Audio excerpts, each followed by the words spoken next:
Ele jurou salvar um país, mas acabou se tornando o monstro que quase o destruiu. Nos anos 1930, François Duvalier era um médico respeitado que atuava contra doenças nas áreas pobres do Haiti. Nos anos 1960, ele usou terror, esquadrões da morte e voodoo para fortalecer seu poder. Duvalier não só governou o Haiti, mas também o assombrou. O que ocorreu? Como um médico do interior vira um déspota que usa magia? No episódio de hoje do The Infographics Show, falaremos sobre Papa Doc, o ditador voodoo do Haiti. Para entender como François Duvalier virou Papa Doc, é preciso antes conhecer o mundo que o formou. Uma nação fundada na rebelião e uma religião de sobrevivência. O Haiti é um país na ilha de Hispaniola, no Caribe, a leste de Cuba e ao sul das Bahamas. O Haiti, antiga colônia francesa, tornou-se independente no início do século XIX e é o único país fundado por uma revolta de escravos. Esse contexto é essencial para compreender a ascensão de Papa Doc. O Haiti, antiga colônia francesa de escravos africanos, tornou-se o berço do voodoo. Originado da fusão das religiões da África Ocidental com o catolicismo imposto aos escravizados, o voodoo reflete o mundo brutal que o formou. Enraizado no destino e em uma filosofia simples de fazer o melhor que você pode com o que você tem. Ele está presente em quase toda a cultura haitiana, até entre quem não acredita. Assim como muitos americanos são cristãos culturais, costuma-se dizer que o Haiti é 85% católico, 15% protestante e 100% voodoo. François Duvalier nasceu e viveu imerso nessa cultura durante a maior parte da vida. Duvalier veio de uma família tão rica quanto possível no Haiti na época em que atingiu a maioridade. Em 20 anos de ocupação americana, pouco mudou na estabilidade geral do país. O pai dele, professor e juiz de paz da Martinica, e a mãe, padeira. Ele se formou em medicina pela Universidade do Haiti em 1934 e estudou saúde pública na Universidade de Michigan por um ano. Em 1943, participou de uma campanha dos Estados Unidos da América para erradicar doenças tropicais, um grave problema no Haiti. Até então, ele havia iniciado uma clínica que atendia pacientes em áreas rurais e rapidamente se tornou muito querido, ganhando o apelido de Papa Doc de seus pacientes. Apesar de ter estudado e trabalhado em programas americanos, Duvalier criticava fortemente a política dos Estados Unidos da América no Haiti. Uma das maiores influências de Duvalier foi o Dr. Jean-Price Mars, médico, etnólogo e autor que foi um de seus primeiros mentores. Price Mars foi uma figura fundamental no movimento da negritude, uma escola de pensamento franco-caribenha, cujo nome pode ser traduzido aproximadamente como o estado de ser negro. Foi inspirado pelo renascimento do Harlem e pela teoria marxista, e o movimento focava principalmente em rejeitar as influências europeias e valorizar pontos de vista exclusivamente negros.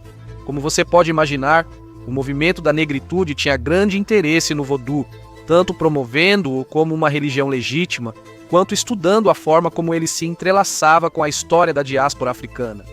Por seus estudos e prática médica, Duvalier tornou-se profundamente consciente do crescente abismo racial no Haiti. Apesar da maioria negra, a riqueza e o poder estavam concentrados em um pequeno grupo de pessoas de pele mais clara e mestiças. Ele não entendia por que descendentes de escravos que lutaram pela liberdade do Haiti repetiam as dinâmicas raciais que oprimiram seus ancestrais. Duvalier acabou criando uma teoria. Em seu artigo de 1939, Uma questão de antrossociologia e determinismo racial, ele argumentou que a biologia determinava a personalidade. Segundo ele, cada raça possuía uma alma coletiva e, para o Haiti prosperar, seu povo devia aceitar que sua alma coletiva era negra. Para ele e outros do movimento da negritude, apenas o voodoo combinava com a alma coletiva dos haitianos negros. Na tentativa de se conectar mais profundamente com a alma coletiva de seu país, Duvalier mergulhou no mundo do voodoo. Ele passou a usar voodoo em seu estilo, com chapéu preto e bengala. Isso remetia ao Barão Samedi, Senhor dos Mortos, no voodoo. Ele se uniu a ativistas e estudiosos do voodoo, Lormier, Denis e Louis Diacroix, formando os 3Ds em 1929. Em 1938, o grupo criou Le Griot, jornal sobre cultura haitiana e filosofia panafricana. Em 1941, Duvalier e Denis foram contratados pelo antigo mentor de Duvalier, Price Mars, para integrar o recém-criado Bureau de Etnologia. Durante esse período, as forças de ocupação dos Estados Unidos da América reprimiam o vodou, forçando líderes religiosos a renunciarem e destruindo objetos considerados ocultistas. O Bureau de Etnologia foi criado para combater essa campanha anti-vodou e proteger a religião como uma parte importante da cultura haitiana. Em 1945, Duvalier voltou à medicina e seguiu fortalecendo sua imagem de defensor altruísta dos pobres e oprimidos. Era tão admirado que, em 1946, foi nomeado diretor-geral do Serviço Nacional de Saúde Pública por Dumarce Estimé. Em 1949, Duvalier virou ministro da Saúde e do Trabalho, mas perdeu o cargo após um golpe de Estado no ano seguinte. As coisas mudam rápido no Haiti. O presidente Estimé era radical demais para alguns. Como Duvalier, ele apoiava o vodou e criou novos impostos sobre a renda, o que não foi bem aceito. Após Estimé ser deposto por Paul Magloire, Duvalier retornou à medicina e passou a combater surtos de framboesa no interior do Haiti. Mesmo assim, ele permaneceu um crítico do regime de Magloire e precisou se manter discreto por um tempo. Enquanto se escondia dos capangas de Magloire, ele fez amizade com um homem chamado Clément Barbeau, que se tornaria seu fiel braço direito. Durante grande parte de sua carreira posterior, o governo de Magloire não foi muito popular a longo prazo. Em um movimento raro para quem assume um país pela força militar, ele anunciou que deixaria o cargo em 1956. Após 2 anos incógnito nas colinas, Duvalier saiu do esconderijo e anunciou que concorreria à presidência nas eleições de 1957. Essa eleição mostrou que Duvalier era um político nato, explorando as ansiedades da população e prometendo todas as soluções. Seu oponente era Louis de Joix, um proprietário de terras mestiço da parte mais rica do norte do Haiti, o que deu a Duvalier a munição perfeita para sua campanha. Duvalier o retratou como um elitista desconectado, que não fazia ideia de como as classes mais baixas sofriam. Já Duvalier atuou na linha de frente, lutando contra doenças rurais e defendendo a cultura negra haitiana. Ele não era só um político, era papadoc, trabalhador do povo, com soluções práticas e sensatas. Naturalmente, ele fez um enorme sucesso, especialmente entre a classe trabalhadora e os militares, e venceu com uma maioria esmagadora. Alguns relatos sugerem que já havia fraude eleitoral acontecendo durante essa eleição, mas de qualquer forma, ele conseguiu esses votos. Em setembro de 1957, Papadoc assumiu a presidência do Haiti. Após eleito, Duvalier passou rapidamente de médico sensato do interior a autocrata sedento por poder. Uma das primeiras coisas que ele fez no cargo foi literalmente reescrever a Constituição. Até o fim de 1957, quase todos os apoiadores de Dujoi foram forçados ao exílio. No Haiti, foi imposto toque de recolher, e a polícia e o exército passaram a prender pessoas, inclusive crianças de 12 anos e famílias inteiras. Sindicatos foram desmantelados, jornais incendiados e suspeitos de comunismo presos. Mesmo assim, Duvalier seguia se apresentando ao mundo, principalmente aos Estados Unidos da América, como defensor da democracia. Isso está longe da verdade. Em 1958, haitianos exilados que apoiaram de Joix juntaram-se a mercenários americanos para tentar derrubar Duvalier, mas todos eles foram mortos. Isso acontecia com frequência com quem tentava derrubar o ditador do vodou. Duvalier, mestre da manipulação, usou o golpe para consolidar ainda mais seu poder. Ele suspendeu os direitos constitucionais alegando segurança nacional. Com menos de um ano de presidência, ele já tinha se dado poder absoluto. Em um dos muitos discursos insanos que fez à nação pelo rádio, Papadoc disse: "Eu sou o novo Haiti. Quem tenta me destruir está tentando destruir o próprio Haiti." Mesmo que o golpe tenha falhado, a rapidez com que os militares o esmagaram mostrou o quão poderosos eles haviam se tornado. E isso aterrorizou Duvalier, mesmo que eles estivessem do lado dele. Afinal, se eles foram capazes de eliminar mercenários americanos tão rapidamente, Imagine o que fariam com ele se de repente decidissem que não gostavam mais dele. Então, para combater possíveis futuros golpes, Duvalier fez o que qualquer ditador paranoico faria. Ele trocou o chefe e todo o Estado-Maior por pessoas que lhe deviam favores. Em 1959, ele criou a Milícia dos Voluntários da Segurança Nacional, que, diferente do exército, respondia apenas a ele. Clément Barbeau, amigo de Duvalier, era o chefe do grupo. O objetivo principal era rastrear ameaças ao regime e garantir que nunca mais fossem vistas ou ouvidas. Vestiam ternos azuis, óculos escuros e usavam distintivos de caveira, combinando com a estética de Deus da Morte de Duvalier. O grupo, que virou polícia secreta de Duvalier, teve vários nomes oficiais, mas ficou infame por um deles. Os haitianos os chamavam de Tonton Macoute, que significa tio saco de estopa no folclore haitiano. Ele é, segundo dizem, o bicho-papão local, que coloca as crianças desobedientes em seu grande saco de estopa e as leva embora durante a noite. Como era basicamente isso que a polícia secreta de Papa Doc fazia com seus rivais políticos, é fácil entender de onde veio o nome e por que pegou. Os Tonton Macoute foram fundamentais para manter o reinado de terror de Duvalier. Em 1961, já eram mais numerosos que o exército haitiano, mas, por não existirem oficialmente, não podiam receber dinheiro público.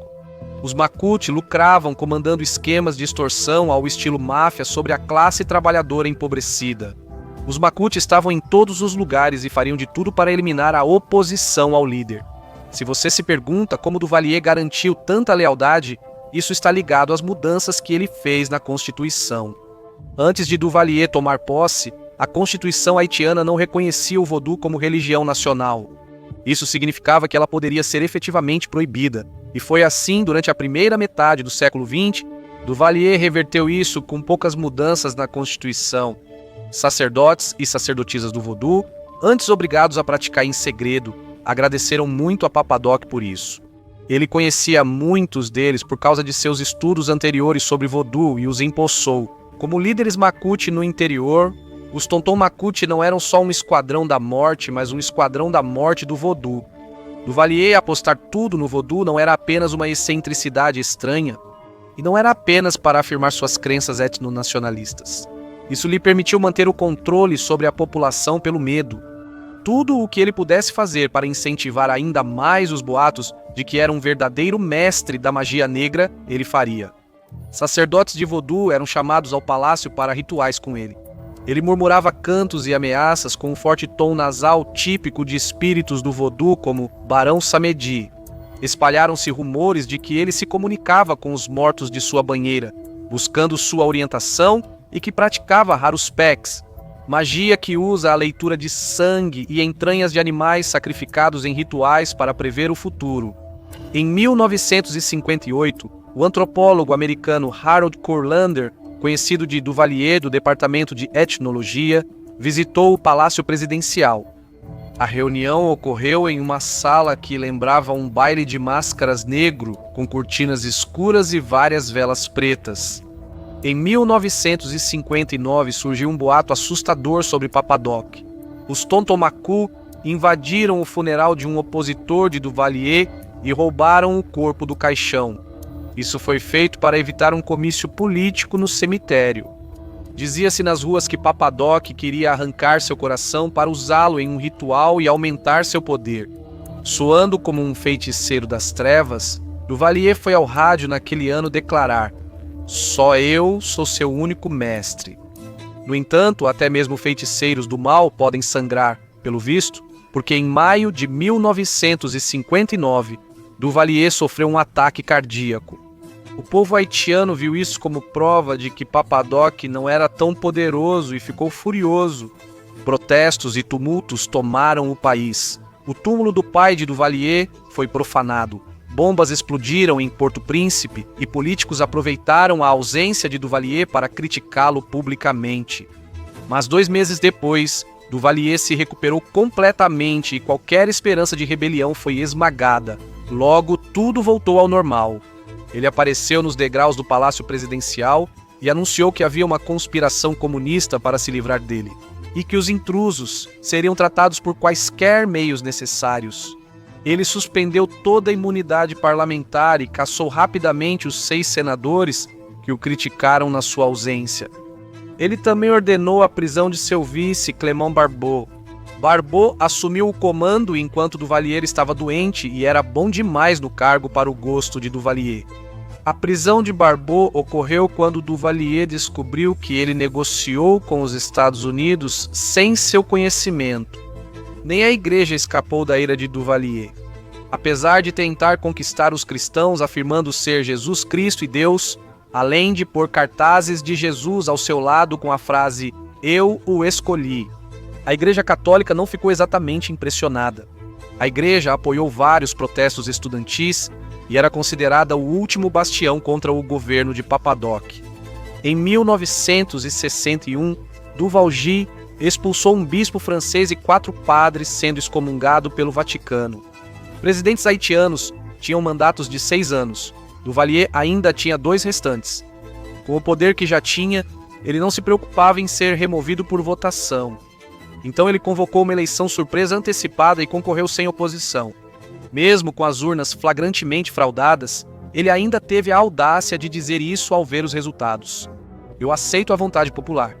Uma matéria do New York Times, na época, chamou isso de a eleição mais escandalosamente fraudulenta da história das muitas eleições fraudulentas da América Latina. A segunda posse de Duvalier foi celebrada com uma grande festa no Palácio Presidencial.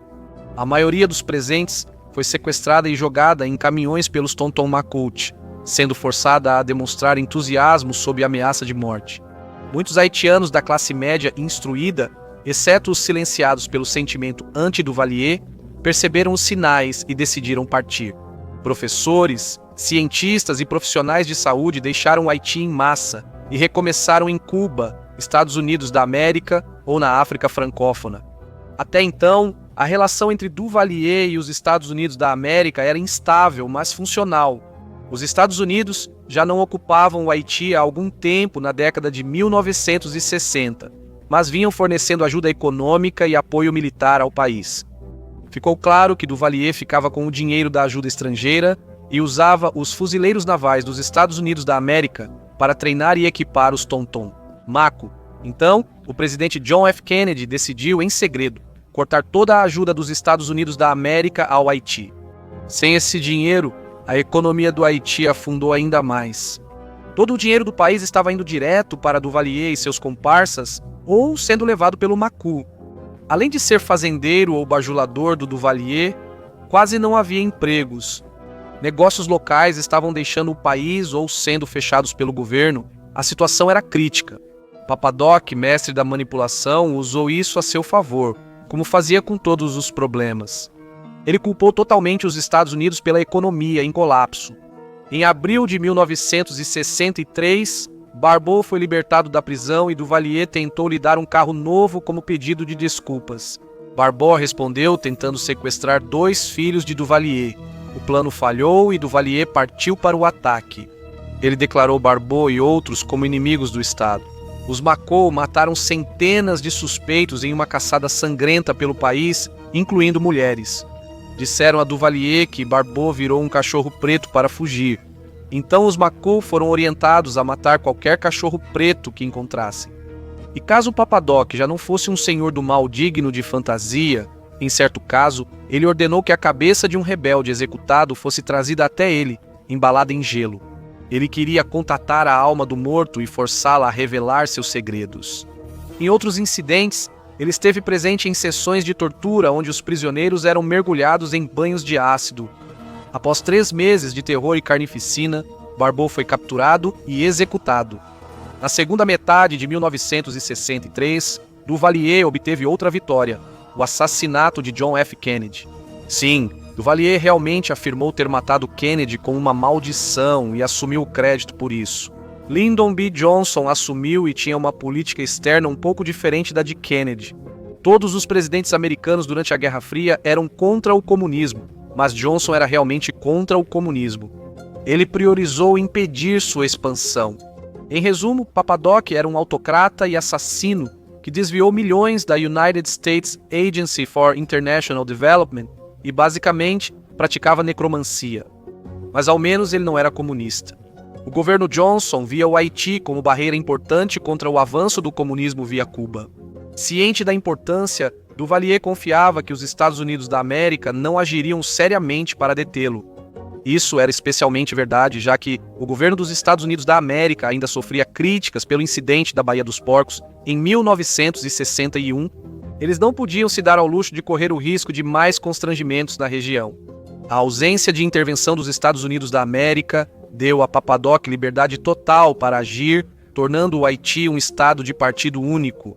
Feito, renomeando o aeroporto com o próprio nome, Feito, admitiu abertamente ter mandado executar 19 oficiais de sua própria guarda presidencial.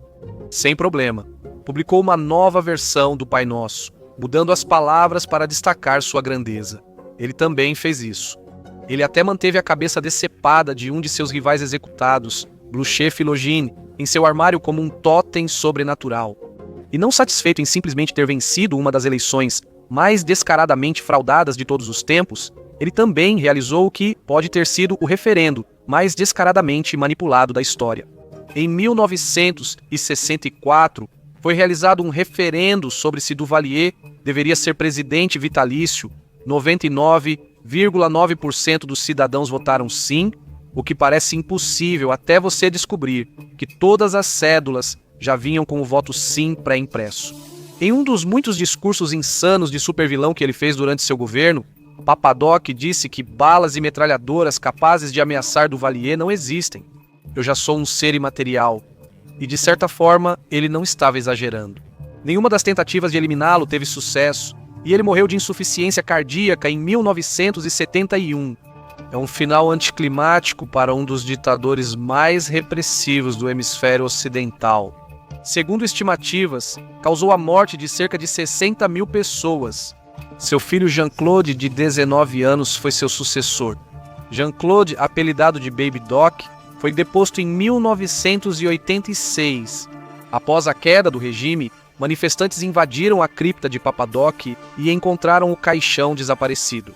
Um boato diz que Baby Doc mandou tirar os ossos antes de fugir para Paris, num avião da Força Aérea dos Estados Unidos da América. Em uma reviravolta macabra digna de Papadoc, ninguém sabe onde seus restos mortais estão. O ditador do voodoo governou com medo e morte, mas o período mais sangrento ainda viria. Assista ao ditador mais assassino do mundo, Pol Pot, para ver como um homem transformou seu país em um campo de extermínio, ou clique neste vídeo em vez disso.